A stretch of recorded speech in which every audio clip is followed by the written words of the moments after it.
Bismillahirrahmanirrahim. Assalamualaikum warahmatullahi wabarakatuh. Alhamdulillahirabbil alamin wa bihi nasta'inu ala umuri dunya waddin wassalatu wassalamu ala asyrafil anbiya'i wal mursalin nabiyina Muhammadin wa ala alihi wa sahbihi ajma'in wa man tabi'ahum bi ihsanin ila yaumiddin. Asyhadu an la ilaha illallah wahdahu la syarika lah al-malikul haqqul mubin wa asyhadu anna Muhammadan abduhu wa rasuluhu al-mab'utsu rahmatan lil alamin. Amma ba'd. Alhamdulillah, segala puja dan puji kembali kita panjatkan kepada Allah Subhanahu wa taala. Dengan segala rahmat dan inayahnya, Allah Subhanahu wa taala masih memberikan semangat bagi kita untuk menuntut ilmu agama. Dan tentunya kita sama-sama pernah mendengar sabda Nabi sallallahu alaihi wasallam, "Faman yuridillahu bihi khairan yufaqihu fid din." Bahwa barang siapa yang Allah Subhanahu wa taala inginkan kebaikan atas seorang hamba, Allah Subhanahu wa taala tidak memberikan indikator yang lain. Allah Subhanahu wa taala tidak bilang kalau Allah pengen kasih dia kebaikan, Allah akan luaskan rezekinya. Kalau Allah Subhanahu wa taala ingin kasih dia kebaikan, Allah Subhanahu wa taala akan tinggikan jabatannya di dunia. Enggak. Tapi kata Nabi Shallallahu alaihi wasallam, kalau Allah Subhanahu wa taala menginginkan kebaikan atas seseorang, maka dia akan dijadikan semangat untuk menggali ilmu agama. Semangat untuk memahami ilmu agama Allah Subhanahu wa taala. Sehingga dari zaman ke zaman orang yang betul-betul semangat menggali ilmu agama Allah Subhanahu wa taala itu adalah orang-orang yang memiliki nilai utama di sisi Allah Subhanahu wa taala. Apalagi Allah Tabaraka wa taala itu berfirman, "Kuntum khaira ummatin ukhrijat linnas." Kalian itu adalah sebaik-baiknya umat yang dikeluarkan di tengah-tengah umat manusia untuk melakukan beberapa hal. Ya kan? Ta'muruna bil ma'rufi wa tanhauna 'anil munkar wa tu'minuna billah. Yaitu untuk beramar ma'ruf nahi munkar dan beriman kepada Allah Subhanahu wa taala. Dan semua hal tersebut tidak bisa direalisasikan kecuali dengan ilmu. Amar ma'ruf nahi munkar butuh ilmu, beriman kepada Allah Subhanahu wa taala dengan keimanan yang benar pun butuh ilmu. Sehingga ilmu itu menjadi sebuah pondasi penting dari keumatan. Dan semangat menuntut ilmu itu merupakan indikator kebaikan yang sangat-sangat besar dari Allah Subhanahu wa taala. Makanya Allah Subhanahu wa taala di lain tempat pun mengingatkan, wal takum minkum ummah yad'una ilal khair.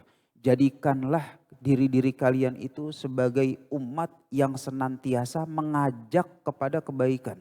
Gimana caranya kita menjadi umat yang senantiasa mengajak kepada kebaikan kalau kita tidak disibukkan dengan ilmu, kalau kita tidak semangat untuk menggali ilmu agama Allah Subhanahu wa taala. Sehingga sangat-sangat betul sabda Nabi sallallahu alaihi wasallam, "Fama yuridillahu bihi khairan yufaqihu fiddin." Barang siapa yang Allah Subhanahu wa taala inginkan kebaikan atas seorang hamba, maka hamba tersebut akan dijadikan ngerti, faham, memiliki semangat untuk menggali ilmu agama Allah Subhanahu wa taala. Maka kita meminta kepada Allah Subhanahu wa taala, mudah-mudahan Allah Subhanahu wa taala melancarkan segala jerih payah kita untuk bisa istiqomah bagaimana kita menuntut ilmu agama Allah Subhanahu wa taala dan mengamalkannya dengan baik. Amin amin ya rabbal alamin. Jamaah sekalian yang dirahmati oleh Allah Tabaraka wa taala, insyaallah kita masuk kepada sebuah pembahasan yang baru dari kitab Mukhtasar Minhajul Qasidin karya Ibnu Qudamah rahimahullah taala, yaitu babun fi dhammid dunia, yaitu bab celaan terhadap dunia. Terkadang bab yang seperti ini sangat-sangat perlu untuk kita baca-baca kembali. Kenapa? Karena memang di dalam hati sanubari kita tuh udah tahu bahwa oh iya, kalau masalah dunia dibanding akhirat memang nggak bisa disamakan. Memang nggak bisa disamakan. Akan tetapi yang menjadi masalah itu adalah kenapa kita ketika sudah tahu bahwa dunia itu harusnya di bawah akhirat, tetapi justru malah bersikap sebaliknya. Justru malah bersikap sebaliknya. Nah, ini yang menjadi kenapa pembahasan-pembahasan ini tetap penting dan bahkan dijadikan sebuah bab khusus oleh penulis rahimahullah taala, supaya ketika nanti kita baca-baca, supaya nanti keimanan kita pun timbul, ilmunya itu juga muncul kembali, semangatnya untuk mengejar akhirat itu juga muncul kembali. Berkata penulis rahimahullah taala, al-ayatul waridah fil Qur'anil Aziz bi aibid dunya wa tazhidi fiha wa darbil amthali laha katsirah. Ini kalau ngomongin ayat-ayat tentang celaan kepada dunia, tentang aib-aib dunia, tentang bagaimana Allah Subhanahu wa taala itu mengajak kepada manusia untuk dunia itu jangan dijadiin prioritas dan selain yang dan sebagai macamnya, maka kata penulis yang seperti ini sangat-sangat banyak. Sangat-sangat banyak. Untuk beberapa ayat bolehlah dikutip kata penulis. Mungkin kita kutip beberapa. Sekitar 5 atau 6 ayat yang sebenarnya ini sudah jauh lebih dari cukup bagi kita untuk menggambarkan bagaimana dunia itu di sisi Allah Subhanahu wa taala dan bagaimana Allah Subhanahu wa taala mengajak kita tentang ya supaya bisa memahami dengan baik kedudukan dunia di sisi Allah Subhanahu wa taala. Ayat yang pertama. Ya rata-rata ayatnya yang seperti ini udah sering kita dengar sih. Ayat yang pertama itu adalah zuyyina lin-nasi hubbus syahwati minan nisa'i wal banin sampai seterusnya. Jadi ketika Allah Subhanahu wa taala bilang bahwa dijadikan indah bagi manusia. Tentang apa? Tentang syahwat, tentang wanita, tentang anak-anak, wal qanatiril muqantarah minadz zahabi wal fiddah. Kemudian emas, perak, wal khail musawwamah, kemudian juga kuda-kuda yang bagus, wal an'am, binatang-binatang ternak, wal harth, pertanian, sawah. Nah, ini merupakan emang perhiasan-perhiasan dunia. Di mana ini merupakan bagian dari dunia yang di mana-mana berlaku universal. Berlaku universal, Pak. Orang mau tinggal di mana, sukunya apa, hobinya kayak bagaimana, tapi kalau bagaimana yang namanya anak-anak kecil, orang universal kalau anak-anak kecil tuh emang lucu kok. Ya kalau pas lagi bandelnya gitu ya. Kalau pas lagi bandelnya ini mah urusan lain. Tetapi mulai dari perawakannya, kalau misalnya dia lagi bertingkah laku dengan polosnya, orang tahu, oh, Masya Allah ini anak kecil lucu banget. Menghibur, ya kan. Wal qanatiril muqantarah minadz zahabi wal fiddah, emas, perak pun juga sama, universal. Yang namanya orang ya di dunia jabatannya apa, ya kalau namanya emas, perak, uang, ya memang ya dia tahu bahwa oh ini Masya Allah. Kemudian tentang kuda-kuda perang, binatang-binatang ternak, ya makin cakep, makin kita juga terpesona sama mereka. Sama lah kayak kenapa kita lihat orang-orang tuh senang datang ke taman safari, lihat binatang. Padahal ya itu lagi yang kita lihat. Ngelihat dari YouTube pun bisa, ngelihat dari foto bisa, dari Google bisa. Tetapi tetap orang tetap mau datang, gimana sih ini binatang? Mau lagi tidur, mau lagi makan, mau lagi diem, tetap aja pengen kita lihat. Sehingga ini merupakan hal-hal yang sangat-sangat sederhana. Tetapi Allah Subhanahu wa taala bilang ini merupakan hal yang universal, menjadikan dunia itu luar biasa, dijadikan indah bagi kita. Kemudian intinya Allah Subhanahu wa taala kemudian bilang setelah itu dzalika mata'ul hayatid dunya wallahu indahu husnul ma'ab. Itu semua merupakan perhiasan-perhiasan dunia dan Allah Subhanahu wa taala sebenarnya telah menyiapkan bagi orang-orang yang beriman itu adalah sebaik-baiknya tempat kembali. Kemudian baru ayat setelahnya Allah Subhanahu wa taala bilang kayak begini. Qul a'unabbi'ukum bi khairim min dzalikum. Maukah saya beritahukan kepada kalian sesuatu yang jauh lebih baik daripada itu semua. Kan gitu ya. Berarti Allah Subhanahu wa taala bilang bahwa yang namanya uang, binatang ternak, kuda-kuda perang, kemudian wanita, syahwat, kemudian anak-anak kecil. Setelah itu semua disebutkan oleh Allah Subhanahu wa taala, Allah Subhanahu wa taala kemudian bilang qul a'unabbi'ukum bi khairin min dzalikum. Ada loh yang lebih baik dari itu. Yang menunjukkan bahwa wah walaupun itu sudah menjadi perhiasan dunia sekalipun, ternyata ada yang lebih baik. Ya tinggal dibaca gitu kelanjutannya. Yang terbaiknya itu adalah amal soleh, akhirat, ya cinta kepada Allah Subhanahu wa taala dan seterusnya dan seterusnya. Ayat yang kedua. Allah Subhanahu wa taala berfirman, "Wa mal hayatud dunya illa mataul ghurur." Bahwa tidaklah kehidupan dunia ini melainkan kesenangan yang menipu. Sehingga dia memiliki sifat bahwa walaupun senang, gak ada yang memungkiri gitu. Kalau misalnya mendapatkan kenikmatan-kenikmatan dunia, kemudian dia nggak senang, bohong sebenarnya. Semua orang senang. Dapat fulus senang, dapat makan senang, bisa tamasya senang, dapat anak-anak yang lucu senang. Ini nggak ada yang bisa memungkiri bahwa memang barang siapa yang mendapatkan kenikmatan dunia, pasti dia akan senang. Akan tetapi Allah Subhanahu wa taala bilang enggak semua kesenangan itu sama. Ada kesenangan yang ketika kita senang di dunia itu bisa berlanjut sampai ke akhirat, dan kalau sudah sampai berlanjut ke akhirat itu kesenangannya abadi. Ada juga kesenangan yang sementara bahkan bisa menipu. Dalam artian menipu seperti apa? Menipu ya untuk sekarang mungkin senang. Tetapi kesenangan tersebut yang dirasakan oleh hamba tersebut bisa menipu dia sehingga justru dia akan mengejar kesenangan-kesenangan yang lain dengan mempertaruhkan kesenangan di akhirat. Dengan mempertaruhkan kesenangan di akhirat. Sehingga betapa banyak manusia yang dia itu mengejar kesenangan dunia kemudian dia tukar dengan kebahagiaan akhiratnya. Yang seperti ini sangat-sangat banyak. Sangat-sangat banyak. Bagaimana orang mencari rezeki yang haram. Dia dapat sekarang. Uangnya mungkin dapat. Jumlahnya pun banyak. Ini kan kesenangan sekarang. Senang dia dapat uangnya. Tetapi itu menipu. Kenapa? Karena apa yang dia dapatkan dia korbankan dengan kesenangan. Nanti kebahagiaan akhiratnya dia gadai untuk dapetin kesenangan yang sekarang. Dan yang seperti ini cuma terjadi di dunia aja Pak. Ya memang kita cuma ada dunia sama akhirat gitu ya.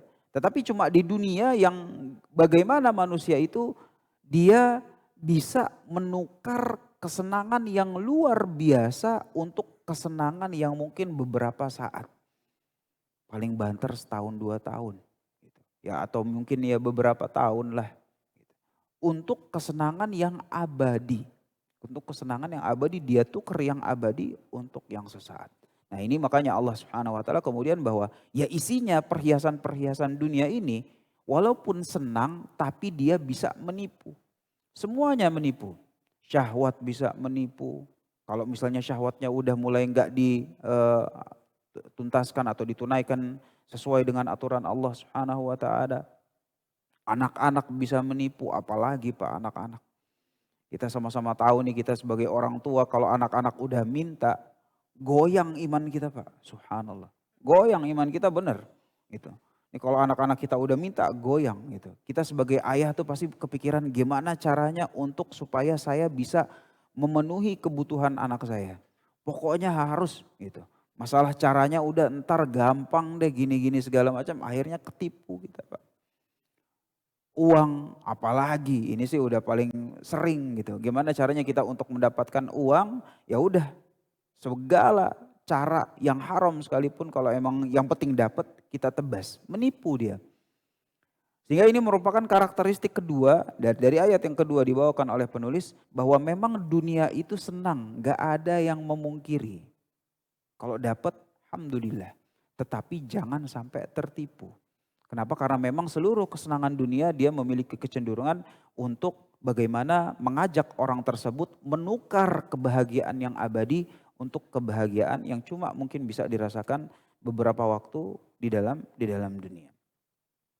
Kemudian ayat yang ketiga dibawakan oleh penulis tentang permasalahan dunia itu adalah innama mathalul hayatid dunya kama in anzalnahu minas sama. Bahwa yang namanya kehidupan dunia diberikan permisalan. Diberikan permisalan oleh Allah Subhanahu wa taala itu layaknya kama in anzalnahu minas sama. Layaknya hujan yang turun dari langit. Layaknya hujan yang turun dari langit. Artinya dalam 24 jam sekalipun kalau memang mau hujan maka rata-rata hujan sama enggak hujan itu lebih banyak enggak hujan. Makanya kalau hujan udah 2 jam sekalipun kita bilang ini hujan udah lama banget. 2 jam enggak berhenti-berhenti. Padahal baru 2 jam. Satu hari itu 24 jam, masih sisa 22 jam. Ya alhamdulillah saya pun belum pernah merasakan ada hujan 24 jam. Itu belum pernah kejadian. Ya mungkin ada gitu di beberapa daerah gitu. Wallah ada mana juga belum tahu gitu. Tapi saking bagaimana hujan itu yang walaupun baru sebentar aja kita udah ngerasa lama. Nah sebenarnya dunia itu tuh kayak begitu. Cuma kita kebalik. Kalau hujan 2 jam 3 jam kita bilang ini hujan gak berhenti-berhenti udah lama banget. Dari tadi loh mas ini belum berhenti-berhenti. Padahal baru kita lihat ya Allah baru belum ada 3 jam ini hujan jalan. Tapi kita udah merasakan sangat-sangat lama. Sehingga sebenarnya dunia itu harusnya diperlakukan seperti itu. Diperlakukan seperti itu. Bahwa dunia itu ya sebenarnya cuma bentar kok. Paling cuma 2 jam 3 jam. Kalau di dalam surat An-Nazi'at ya Allah Subhanahu wa taala bilang dunia itu layaknya waktu duha atau waktu petang. Ya kan waktu duha atau waktu petang di ayat yang terakhir. Sehingga yang namanya waktu duha sama waktu petang itu kan paling cuma sejam. Walaupun kalau secara fikih yang namanya waktu duha itu adalah setelah ya dari waktu sholat syuruk itu bisa dilakukan sampai waktu zuhur. Tetapi orang-orang mengatakan waktu duha itu biasanya jam 9 jam setengah 9 sampai jam 10 lah. 1,5 jam aja gitu. Artinya kalau misalnya orang mau sholat duhanya jam 11, orang bisa bilang, wah ini duha udah rada kesiangan nih. Kalau orang mau duhanya itu misalnya kayak waktu syuruk, ya orang bilangnya ini sholat syuruk. Wah ini sholat duha kayaknya masih kepagian gitu. Sehingga waktu duha bagi kebanyakan orang ya cuma 1,5 jam. Ya mungkin 8:30 sampai jam 10, udah itu dia. Gitu. Itulah waktu duha. Gitu. Atau jam 8 sampai jam 9, setengah 10, ya sekitar segitu. Waktu duha. Waktu petang pun juga sama. Gitu. Paling dari jam berapa? Dari jam 4 sampai setengah 6. Nah itu waktu petang. Kalau misalnya baru jam 3, kita nggak bilang sudah masuk gimana-gimana. Kita bilang ini bada asar nih. Nah ini mulai. Gitu. Segala macam. Nah dunia itu kata Allah Subhanahu wa taala gitu. Ya kayak auduhaha. Nanti ketika kita udah nyampe di hari kiamat kita bilang, ya Allah dunia itu cuma kayak waktu duha aja kayak kemarin. Cuma bentar habis itu kelar. Atau waktu petang. Dikit-dikit udah masuk maghrib. Tiba-tiba udah gelap. Nah, sebentar dia. Di sini Allah Subhanahu wa taala bahkan memisalkan layaknya hujan yang turun dari langit. Hujan yang turun dari langit itu sebenarnya bentar dibandingkan dari 24 jam yang Allah Subhanahu wa taala berikan kepada kita. Hujan yang turun dari langit itu sebenarnya porsi minimal gitu. Enggak lama sebenarnya. Nah, itulah dunia. Dan yang namanya hujan itu sebenarnya siklus yang akan berakhir. Jadi selain waktunya sebentar, kita juga mengetahui bahwa hujan itu enggak selamanya, pasti berhenti. Pasti berhenti. Enggak ada yang hujan terus. Enggak ada, pasti berhenti. Kalau udah turun, pasti berhenti. Tungguin aja. Tungguin aja. Maka ini merupakan bagaimana Allah Subhanahu wa taala menggambarkan ya kalau memang kehidupan dunia itu udah tahu sebenarnya hakikatnya dia itu sebentar, ya artinya kita sabar-sabar dalam ketaatan kepada Allah Subhanahu wa taala. Ya udah bentaran doang kok kita sabar dalam ketaatan kepada Allah Subhanahu wa taala. Sabar dari tidak terjerumus kepada maksiat kepada Allah Subhanahu wa taala, ini pun juga bentaran. Masa yang sebentar kita nggak bisa sih? Nah ini yang Allah Subhanahu wa taala ingin sampaikan kepada kita. Ayat yang keempat. Yaitu Allah Subhanahu wa taala berfirman, "I'lamu annamal hayatud dunya la'ibu wa lah'u wa zinah." Bahwa ketahuilah yang namanya kehidupan dunia itu sekedar permainan, senda gurau, dan perhiasan belaka. Artinya kita sama-sama mengetahui bahwa karakteristik permainan ya sama ya kayak tadi hujan. Permainan selama-lamanya kita main, ya main apa sih yang memang paling lama tuh main apa? Main bola 90 menit plus extra time plus penalti 2 jam kelar. 2 jamnya 2 jam setengah lah, itu udah maksimum tuh, udah pakai istirahat apa segala macam, selesai. Sama kayak hujan gitu, 3 jam max itu, nggak ada yang lebih dari itu. Sehingga permainan itu sebentar. Dan yang namanya permainan itu harusnya ya, dia itu bukan sesuatu yang serius. Bukan sesuatu yang serius. Ya namanya cuma permainan, ya udahlah. Di dalam permainan kita gimana-gimana, selesai di permainan ya kita temenan lagi, ya kita bersaudara lagi dan segala macam. Gitu. Ini namanya permainan. Walahu itu cuma sekedar senda gurau. Yang namanya senda gurau ya jangan dianggap terlalu serius. Dunia tuh kayak begitu. Gak perlulah kita terlalu serius-serius banget. Gak perlulah kita ngoyo-ngoyo banget. Ngoyo-ngoyo banget dan segala macam. Namanya juga dunia. Namanya juga dunia. Udah. Ya begitu. Namanya juga bercanda. Bercandaan. Gitu. Makanya orang kalau misalnya tiba-tiba yang lagi bercanda. Kemudian dia terlalu serius dalam bercandanya. Ini orang kok gak bisa diajak bercanda. Kita cuma bercanda kok. Jangan dianggap serius. Kita pasti akan kecewa sama dia. Ngapain juga bercandaan kamu anggap sampai serius kayak begitu. Beda konteks. Kalau mau yang serius di sesuatu yang betul-betul real, yang abadi. Tapi kalau cuma sesuatu yang terbatas, ya udah anggap aja bercanda. Anggap aja sebagai bercandaan. Nah dunia itu seperti itu. Dan ini udah ayat yang keempat. 2 ayat lagi dibawakan oleh penulis, yaitu ayat yang kelima. Allah Subhanahu wa taala berfirman, "Wa in kullu dzalika lamma mata'ul hayatid dunya wal akhirah inda rabbika lil muttaqin." Bahwa dan semua kehidupan maupun kesenangan dunia itu adalah yang tadi disebutkan, itu semua orang bisa dapat. Semua orang bisa dapat. Allah Subhanahu wa taala tidak gimana-gimana, semua yang dapat. Mau yang kulit putih, kulit hitam, sawo mateng, coklat, rambut keriting, suku apa, semua bisa dapat. Mau yang gimana-gimana semua bisa dapat. Beriman, gak beriman semua bisa dapat. Mau bahkan sekarang yang sehat, yang sakit semua bisa dapat. Kayak kemarin ada sempat lihat di Instagram scrolling, ada orang subhanallah dia menjadi influencer kesehatan padahal kakinya cuma satu. Dalam hati ana, subhanallah, orang kaki satu aja bisa influencer kesehatan Pak. Kan dalam hati kita kalau misalnya kakinya cuma satu, ya apa kayak gitu. Tapi justru malah influencernya itu kesehatan, fitness.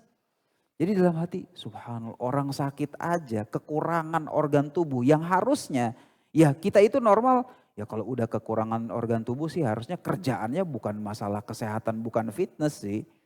Tetapi justru dia malah influencer kesehatan dalam hati. Subhanallah, orang yang kayak begini aja masih bisa mendapatkan rezeki di dunia. Semuanya dapat. Kalau misalnya permasalahan rezeki, permasalahan kesenangan dunia, Allah Subhanahu wa taala tidak mengkotak-kotakan, semuanya bisa dapat. Tetapi kalau permasalahan akhirat, Allah Subhanahu wa taala udah pilih. Bahwa yang namanya akhirat itu adalah wal akhiratu inda rabbika lil muttaqin. Udah ditulis, udah ditetapkan oleh Allah Subhanahu wa taala bahwa akhirat di sisi Allah Subhanahu wa taala cuma untuk orang-orang yang bertakwa. Yang lainnya, mohon maaf, enggak dapat. Enggak dapat. Cuma yang bertakwa, sisanya out. Makanya bagaimana kita memperlakukan dunia itu sebenarnya ya gimana kita mempersiapkan ya bekal takwa tersebut. Wa tazawwadu fa inna khairaz zadit taqwa. Makanya Allah Subhanahu wa taala bilang berbekallah dan sebaik-baiknya bekal ketakwaan. Kenapa? Karena kalau memang mau mendapatkan akhirat, maka Allah Subhanahu wa taala itu sudah tetapkan bahwa akhirat itu bukan untuk semua orang.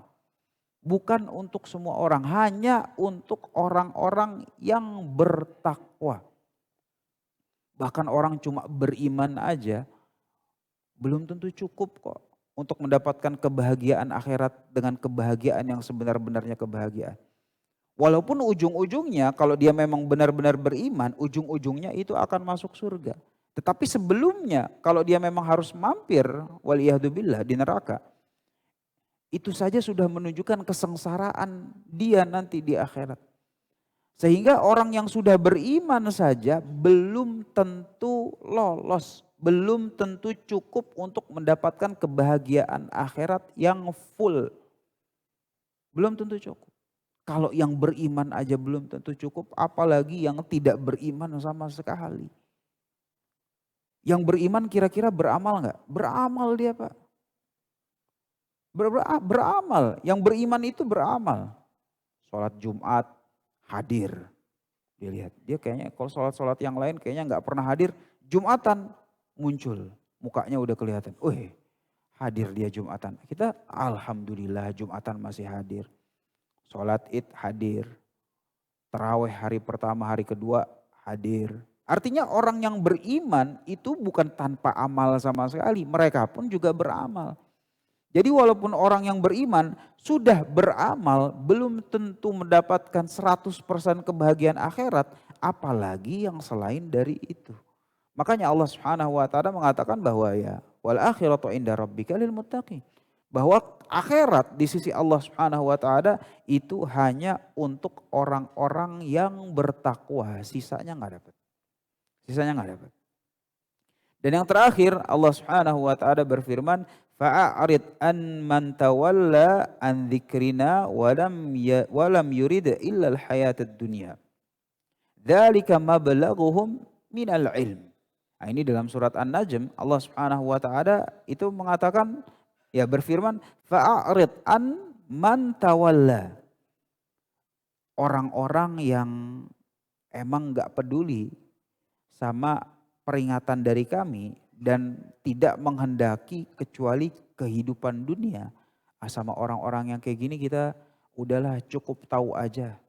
Jangan dijadikan sebagai contoh. Orang-orang yang emang udah kita nasehatin ya udah nggak pernah mempan.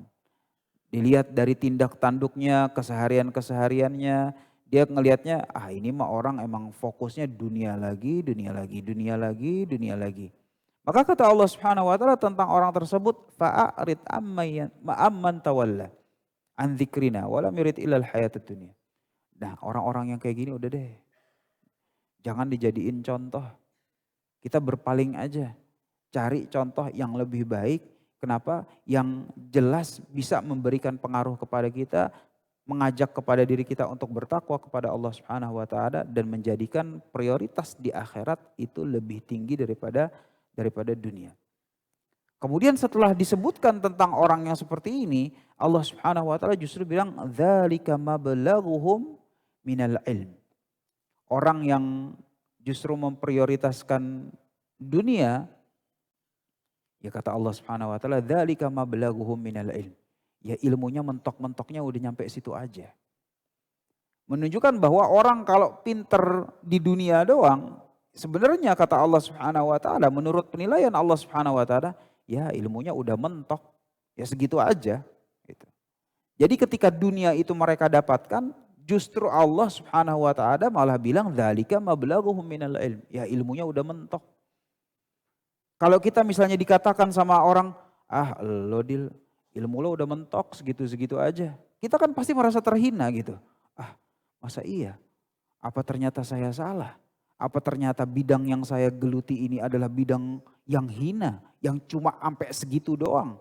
Gitu. Itu dunia. Dzalika mablaghuhum minal ilm. Orang-orang yang memprioritaskan dunia ya udah ilmunya emang mentok, ya udah segitu-segitu aja. Padahal sebenarnya tiap hari mungkin teori dia tentang dunia itu bertambah. Hasilnya dari teorinya pun kepada dunia, uangnya bertambah, asetnya bertambah, itu semua tidak berhenti. Tetapi bagaimana Allah Subhanahu wa taala ya memframing semua itu sebagai dzalika mablaghuhum minal ilm. Itu mah udah sementok-mentoknya ilmu ya udah ya begitu doang. Begitu. Makanya Allah Subhanahu wa taala ya mengingatkan kepada kita tentang orang-orang ya'lamuna zahiran minal hayatid dunya wa hum 'anil akhirati hum ghafilun. Bahwa hati-hati dari orang yang kalau permasalahan dunia dia jago, tetapi giliran permasalahan akhirat dia ya melempem. Hati-hati. Jangan sampai kita justru malah masuk sebagai golongan orang tersebut. Kalau permasalahan dunia Masya Allah, jagonya Pak. Jagonya kita ini. Permasalahan dunia itu Masya Allah. Makanya Allah Subhanahu Wa Taala bilang, ya'lamuna zahiran. Kalau permasalahan dunia, udah Masya Allah lah. Mau seluk beluk apapun, dia ngerti, dia tahu. Tetapi giliran masalah akhirat, ghafilun. Gitu. Nggak ngeh, banyak lupanya, gitu. Banyak nggak taunya. Yang paling contoh, yang paling sering itu aja contoh permasalahan fikih sujud sahwi. Berapa banyak dari kaum muslimin yang nggak tahu. Yang kalau misalnya imam sujud sahwi, banyak tuh dari makmum sholat jamaah yang bakal bingung. Lah ini sujud apaan? Bener Pak. Gitu. Kalau nggak percaya, kalau misalnya ada sujud sahwi itu banyak. Atau nggak ditanya aja sama kaum muslimin. Kalau misalnya imam habis tahiyat akhir, kemudian sujud 2 kali. Itu kira-kira sholat jenis aliran yang mana ya? Dia bakal Google tuh. Oh iya bener juga. Masa habis sholat tahiyat akhir dia sujud 2 kali? Nih apaan nih gitu. Nih sujud apaan nih? Gitu. Dan itu pun pernah terjadi kepada diri saya gitu. Jadi ketika saya menjadi makmum, kebetulan sholat jamaah itu cuma bertiga. Sholat jamaah cuma bertiga. Ada orang, kemudian saya teman sama teman saya. Gitu. Sekitaran waktu SMA lah. Coba bayangin Pak, SMA loh Pak. Gak ngerti. Menunjukkan bahwa ya namanya manusia gitu ya. Tetapi pas SMA sekalipun gitu. Lagi sholat jamaah, ya alhamdulillah kalau sholat ya kita sholat gitu ya. Sholat jamaah, si imam lupa tahiyat awal memang. Lupa tahiyat awal, dia langsung berdiri. Kalau pas ya saat itu kita ucapin subhanallah, dia gak duduk lagi. Cuma pada saat itu ilmunya saya ngerti. Ah udahlah kalau ini mah masalah dia nggak mau ituin kita ikutin aja lah. Kita namanya makmum kan ngikutin imam Pak. Dia berdiri ya kita berdiri. Sampai selesai tahiyat akhir. Habis tahiyat akhir dia sujud. Dan yang bingung bukan cuma saya doang. Teman saya pun juga bingung. Di sebelah ini gitu. Dia sujud. Kita mau ngikutin imam kan repot. Lah kok habis tahiyat akhir sujud. Sujud apaan nih gitu. Kalau saya ikutin, wah masa ngikutin sesuatu yang ngaco sih. Kan gitu ya. Dalam hati saya, nih orang sholat ngaco nih. Ini jangan-jangan nih aliran-aliran yang saya nggak ngerti nih, nggak jelas nih. Mana ada habis tahiyat akhir dia pakai sujud. Dia sujud, saya nggak ikutin sujud.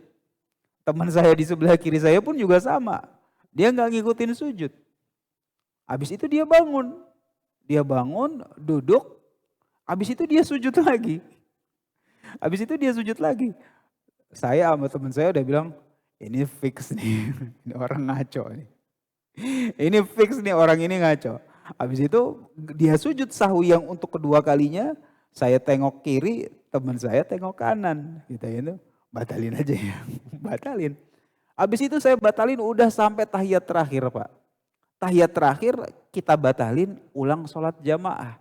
Sedangkan orang yang ini, ya udah, dia habis itu salam, dia tunggu di depan musola. Karena saat itu memang ya musola pinggir jalan lah. Dia tunggu depan musola. Dia tunggu depan musola, kita selesai sholat jamaah, segala macam. Habis itu orang ini datang, Dek, itu yang tadi namanya sujud 2 kali, namanya sujud sahwi.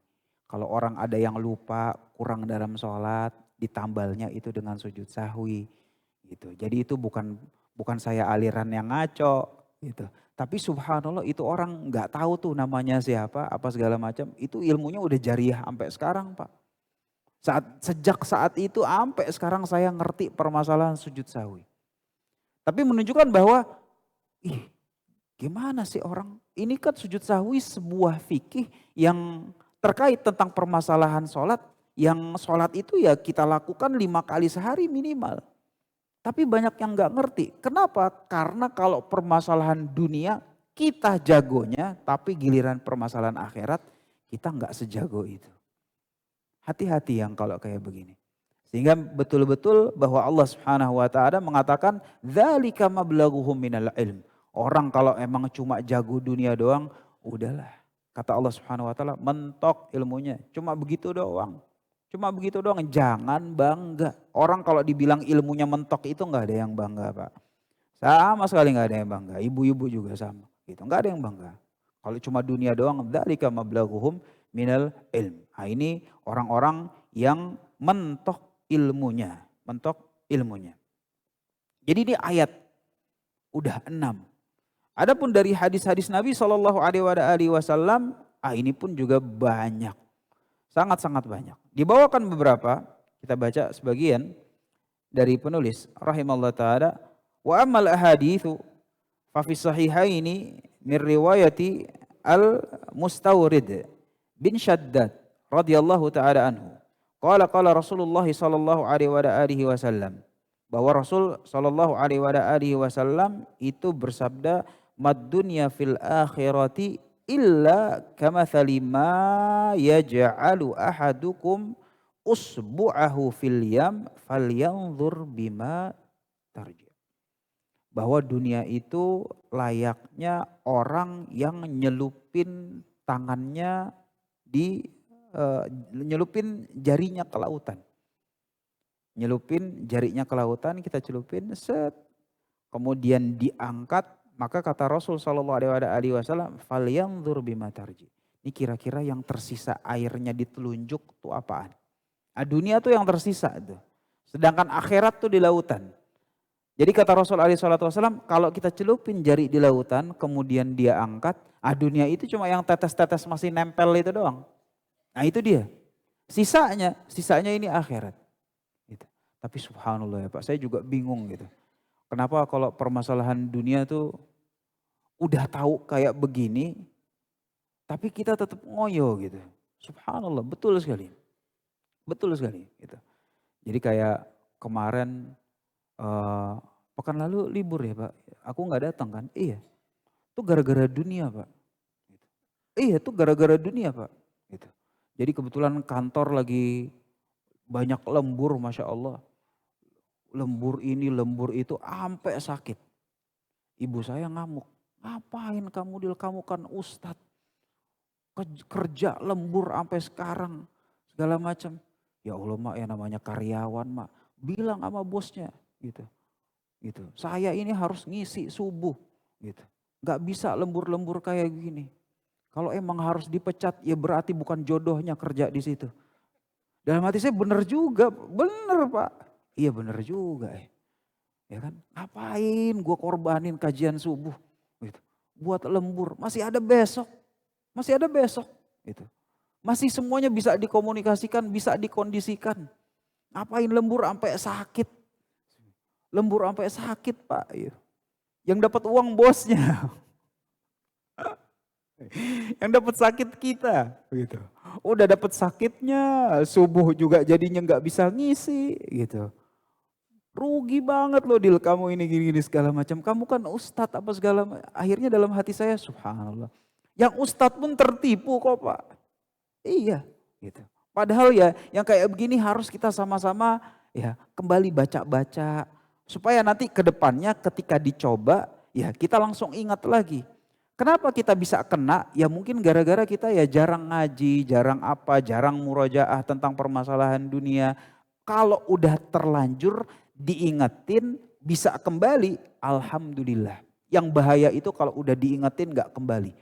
Alah ngapain juga subuh-subuh ngaji, udahlah. Subuh kan waktunya weekend, waktunya istirahat, gak penting ngaji weekend. Kalau udah kayak gini udah parah. Tetapi sebenarnya dengan ya alhamdulillah kita sadar itu udah bagus. Udah sangat-sangat bagus. Makanya penting yang seperti ini kita baca-baca lagi. Oh ayatnya begini, dunia itu karakteristiknya begini. Di antaranya hadis Nabi SAW itu kalau misalnya diangkat. Gitu. Itu udah cuma sisa yang nyisa ditelunjuk itu aja. Ditelunjuk itu aja. Gitu. Maka yang seperti ini merupakan datang dari Nabi SAW. Riwayat yang lain. Ya tentunya ini riwayatnya Bukhari Muslim gitu ya.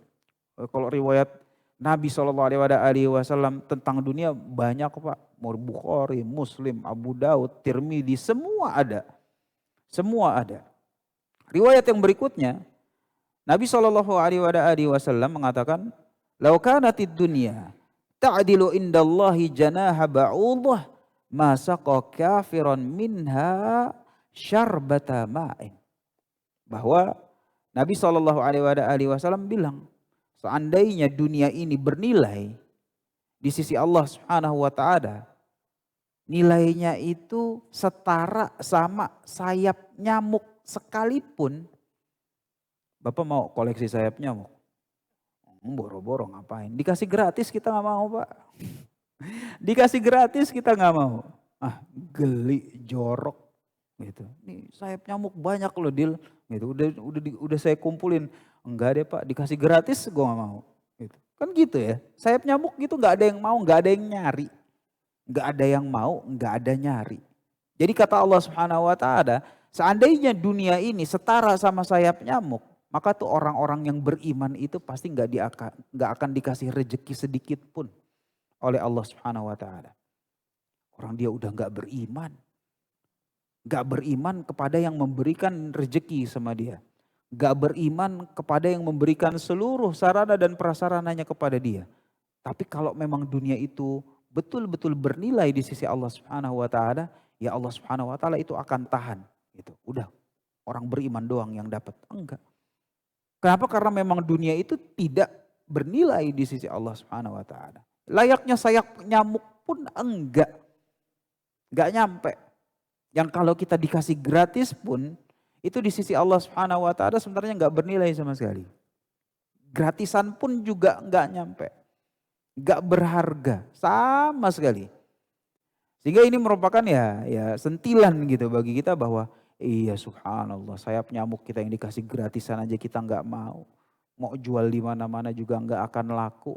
Ditaruh pun di koleksi nggak ada gunanya, nggak ada manfaatnya, jorok iya. Iya itu dunia tuh. Itu dunia di sisi Allah Subhanahu wa ta'ala. Terakhir sebelum kita sudahi majelis kita pagi hari ini, setelah Al-Quran udah ayat-ayatnya. Sunnah sudah hadis-hadisnya Nabi SAW, sedikit lagi yaitu dari perkataan para sahabat dan para salaf. Kita ambil satu atau dua dan kemudian kita cukupkan insya Allah. Ibu saya bilang, tuh kayaknya besok pagi orang-orang bakalan mau nonton Ronaldo loh, Dil. Wah yang benar mah iya gitu. Anak-anak kamu juga pasti mau nonton nih gitu. Jangan sampai 6:30 lewat.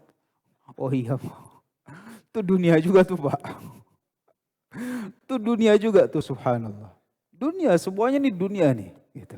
Jadi yang seperti ini penting bagi kita ya untuk sama-sama ingat. Kita sama-sama ngingetin Pak. Terkait permasalahan dunia, semua orang butuh mengingatkan antara yang satu dengan yang lain. Gak peduli mau dia ustadz, mau dia orang pengajian, mau yang bukan pengajian, rajin sholat, apa yang gak sholat sama sekali. Semua butuh diingetin. Kenapa? Karena memang kita butuh nasihat tentang ini. Butuh, saya butuh. Untuk diingetin, ini dunia Dil. Awas hati-hati, awas begini-begini. Jangan ngelihat, wah dia udah pakai peci, wah dia udah ustadz, wah dia udah gini. Enggak Pak, permasalahan dunia ini semua orang kena. Semua orang kena. Semua orang kena.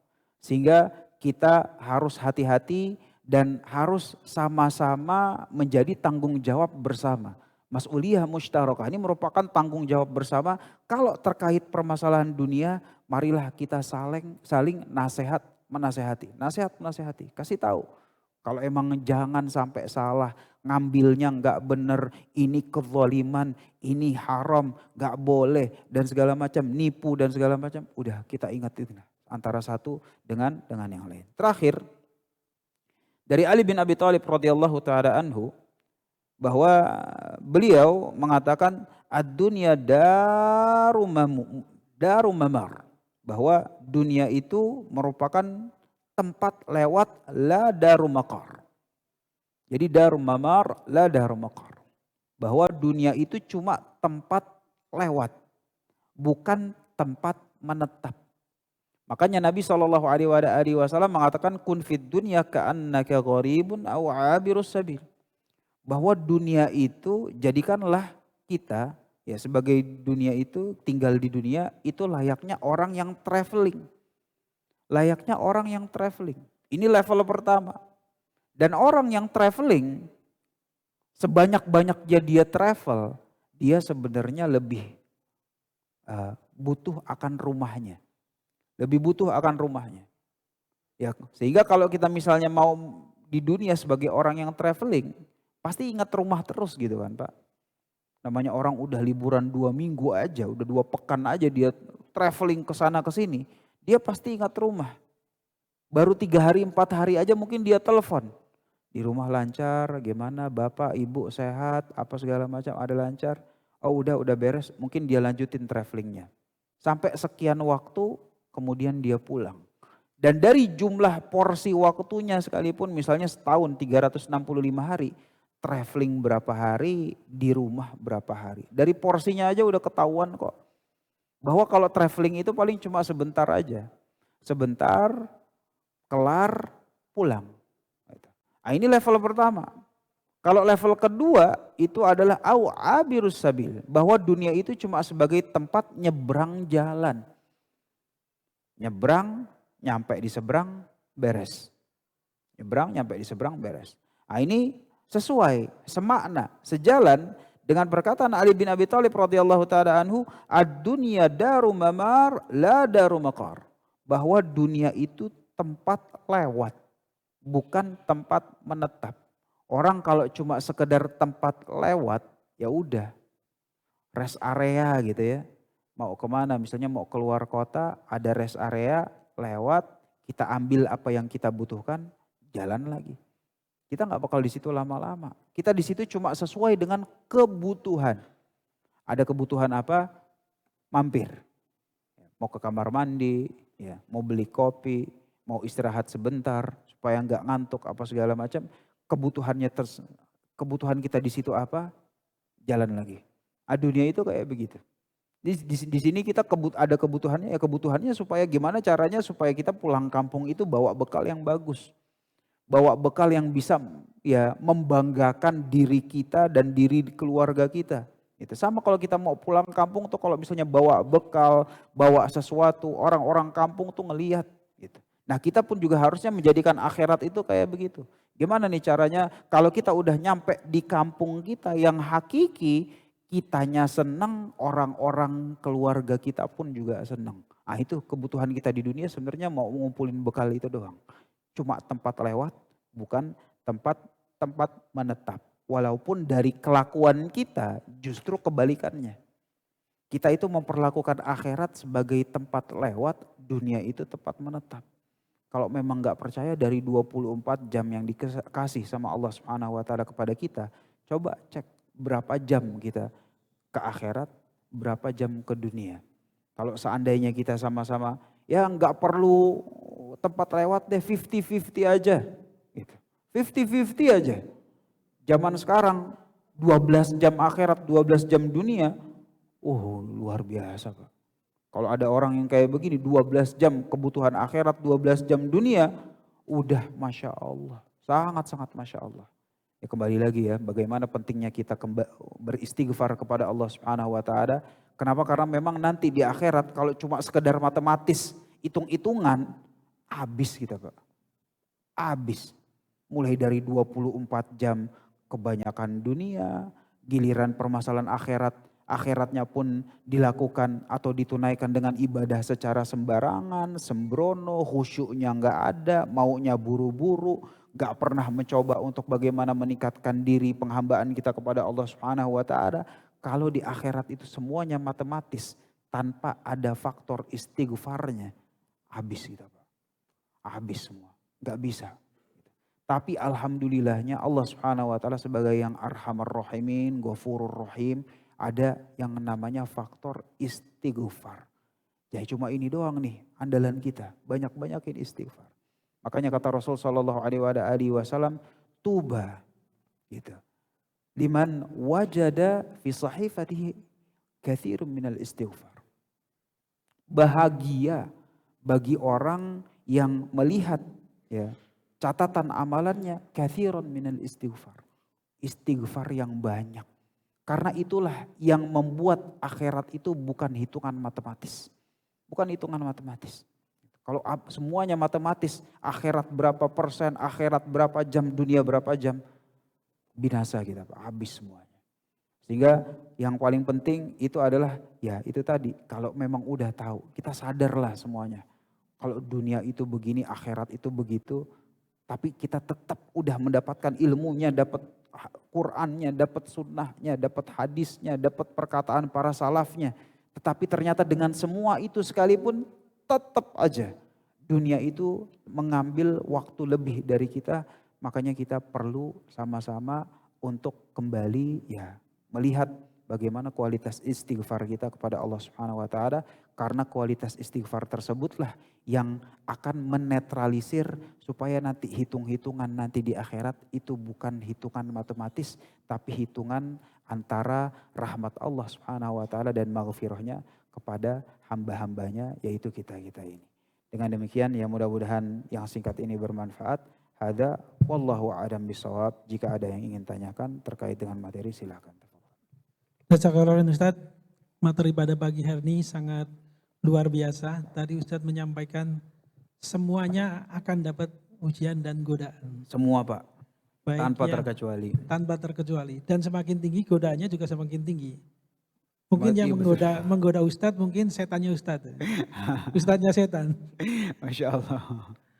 Terus ini tadi Ustadz, kan kita kehidupan di dunia ini jangan sampai kita mengambil kesempatan yang lebih baik di akhirat. Sebetulnya kita saat menikmatinya nanti aja di akhirat.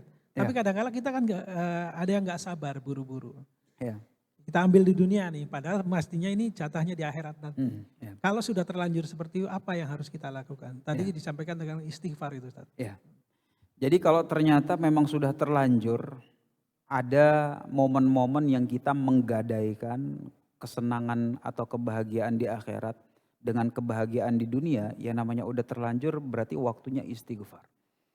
Ini tentu untuk kesenangan di dunia yang memang modelnya itu adalah kesenangan yang diharamkan oleh Allah Subhanahu wa taala. Tetapi kalau kesenangan dunia yang sifatnya halal, maka alhamdulillah. Itulah kenapa kita meminta Rabbana atina fid dunya hasanah wa fil akhirati hasanah. Udah halal, nggak ada masalah.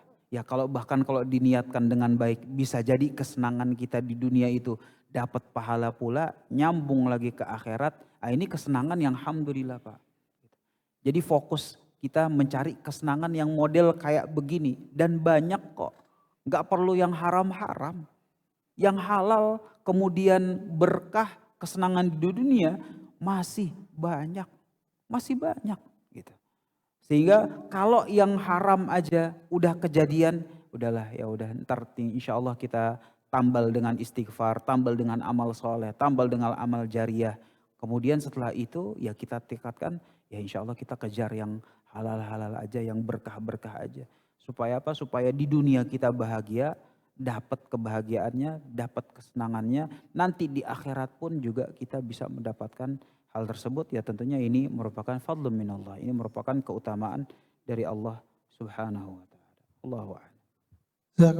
Silakan, mungkin ada yang bertanya? Ya.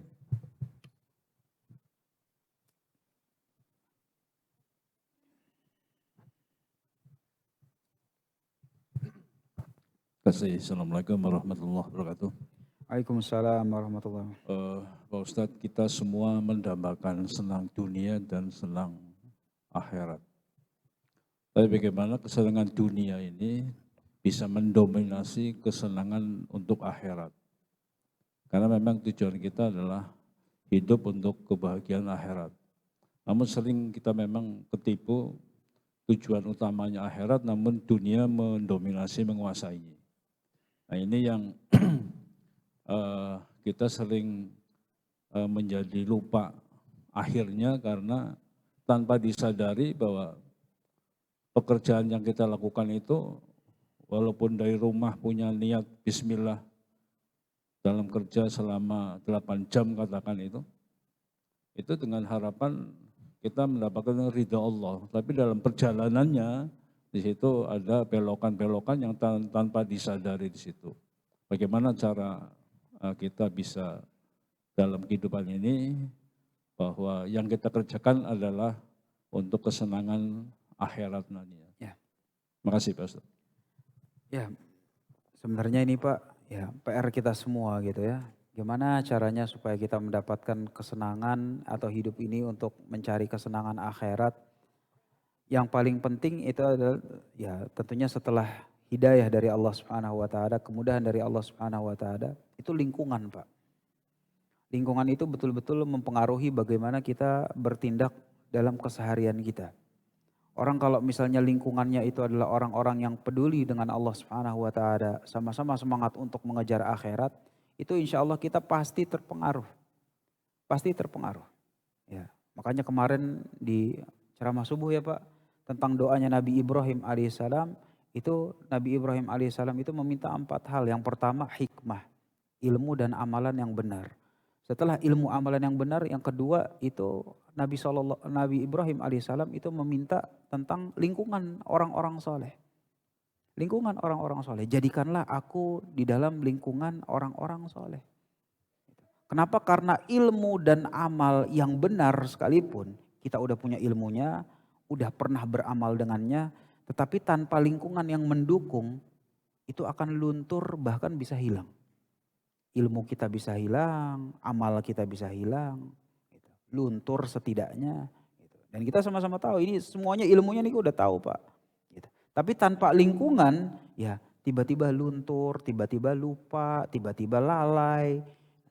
Sehingga ya setelah berdoa kepada Allah Subhanahu wa taala supaya mendapatkan hidayah, istiqomah, bagaimana kita itu tetap ya mengejar akhirat sebagai prioritas. Barulah yang kedua kita usahakan ya lingkungan kita itu diisi dengan orang-orang yang memang satu visi sama kita, satu misi sama kita. Bahwa enggak, akhirat itu kita harus sama-sama jadi prioritas. Walaupun untuk sekarang mungkin belum. Tetapi kamu mau, kalau mau yuk kita bareng-bareng deh. Kamu juga mau, ya udah kita bareng-bareng ya, nasihat-nasihatin ya kalau nanti saya kurang apa segala macam. Ini yang paling penting sih. Adapun sisanya yang insya Allah jauh lebih ringan dan faktornya itu sebagai pendukung aja insya Allah akan ikut.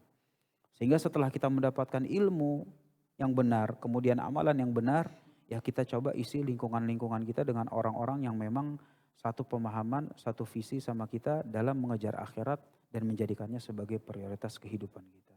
Wallahu a'lam. Baik, ibu-ibu ada yang ingin bertanya silakan. Satu pertanyaan lagi aja karena sudah 6.11, takutnya yang mau nonton godaan dunia. Alhamdulillah saya nggak begitu suka. Silakan mungkin kalau tidak ada kita tutup saja. Ada ibu? Tidak ada? Dari bapak ada satu? Ais.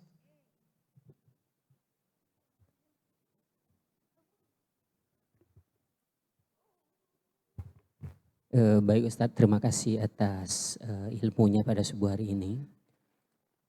Saya mau tanya terkait dengan kecemasan yang berlebihan atau anxiety disorder. Secara ilmu psikologi semua orang pasti pernah merasakan kecemasan yang berlebihan. Sekuat apapun resiliensi seseorang pasti akan merasakan hal itu. Kalau ditinjau dari sudut religi keagamaan, bagaimana cara mengatasi? Kalau di ilmu psikologi mungkin banyak dan beda-beda bagi setiap individu. Terima kasih. Baik. Kecemasan yang berlebihan, ya kan? Gimana perspektif syariat gitu ya? Jadi memang kecemasan itu beban pikiran, Pak. Beban pikiran. Kita itu kalau cemas itu pasti ya menjadi beban pikiran. Cemas itu kan sesuatu yang akan terjadi di masa depan. Bahkan Nabi SAW pun punya doa tersendiri. Allahumma inni a'udzubika minal hammi wal hazan. Ya Allah, saya berlindung kepadamu dari kecemasan dan kesedihan. Kenapa? Karena sedih itu adalah sesuatu yang lewat. Udah lewat, kita sedih. Kecemasan belum lewat, akan datang gitu. Maka kata Nabi SAW, saya berlindung dari 2 hal tersebut. Kenapa? Karena sedih beban pikiran, beban emosional, cemas pun beban pikiran, beban emosional. Sehingga di dalam Islam langsung Nabi SAW itu mengembalikan kepada Allah Subhanahu wa taala. Baik yang sudah lewat ataupun yang akan datang itu adalah takdir dari Allah Subhanahu wa taala. Tugas kita cuma berusaha semaksimal mungkin bertawakal kepada Allah Subhanahu wa taala. Habis itu hasilnya itu merupakan keputusan Allah Subhanahu wa taala, dan kalau keputusan Allah Subhanahu wa taala itu udah pasti keputusan yang terbaik walaupun belum tentu kita suka. Walaupun belum tentu kita suka. Terus gimana dong kalau kita nggak suka? Ya udah, kita harus yakini bahwa pasti ada hikmahnya, pasti ada pelajarannya. Pasti ada pelajarannya. Kalau yang udah lewat. Kalau yang udah depan, yang kecemasan, yang akan datang, maka ya Allah Subhanahu wa taala sebagai dan gini, kalau aku tuh selalu melihat Allah Subhanahu wa taala mengatur dunia, langit dan bumi dengan seluruh isinya, itu aja nggak pernah berantakan kok. Nggak pernah ada satu hari pun tiba-tiba Allah Subhanahu wa taala nggak beres ngatur siang dan malam. Wah tumben nih sekarang siangnya telat. Wah tumben nih jam 7 pagi belum keluar matahari masih gelap. Nggak ada. Jadi kalau semesta aja, langit dan bumi Allah Subhanahu wa taala bisa ngatur dan gak pernah berantakan, apalagi kalau cuma urusan diri kita seorang. Pasti diatur dan gak akan berantakan. Dan Allah Subhanahu wa taala mengatakan wal aqibatu lil muttaqin, dan kesudahan yang indah itu hanya untuk orang-orang yang bertakwa. Jadi daripada kita cemas, mendingan kita kejar gimana caranya untuk bertawakal kepada Allah Subhanahu wa taala, menjalankan sebab-sebabnya dan berusaha menjadi orang-orang yang bertakwa. Kalau semuanya udah dilakukan, sisanya urusan Allah Subhanahu wa taala, dan kita yakin wal aqibatu lil muttaqin, dan kesudahan yang baik itu bagi orang-orang yang bertakwa. Maka alhamdulillah, insya Allah nggak ada kecemasan-kecemasan, ya tentunya doa tadi kita panjatkan, tetapi yang paling penting itu adalah penanaman akidah pada diri-diri kita, supaya apa yang nanti akan terjadi itu merupakan keputusan Allah Subhanahu wa taala, dan keputusan Allah Subhanahu wa taala bagi orang-orang yang bertakwa, maka akan diberikan akhir yang paling indah bagi kita semua. Semoga Allah Subhanahu wa taala mudahkan untuk hal tersebut. Ada wallahu a'lam bishawab. Wassallallahu ala nabiyyina Muhammadin wa ala alihi washabihi wasallam. Jazakallahu Ustaz, tausiah pada pagi hari ini. Mari kita tutup kajian ini dengan lafal hamdalah bersama-sama. Alhamdulillahirabbil alamin, subhanakallahumma wa bihamdika asyhadu an la ilaha illa anta astaghfiruka wa atubu ilaik. Selamat menikmati hidangan makan pagi, semoga cukup. Billahi taufiq wal hidayah. Assalamualaikum warahmatullahi wabarakatuh. Waalaikumsalam warahmatullahi wabarakatuh.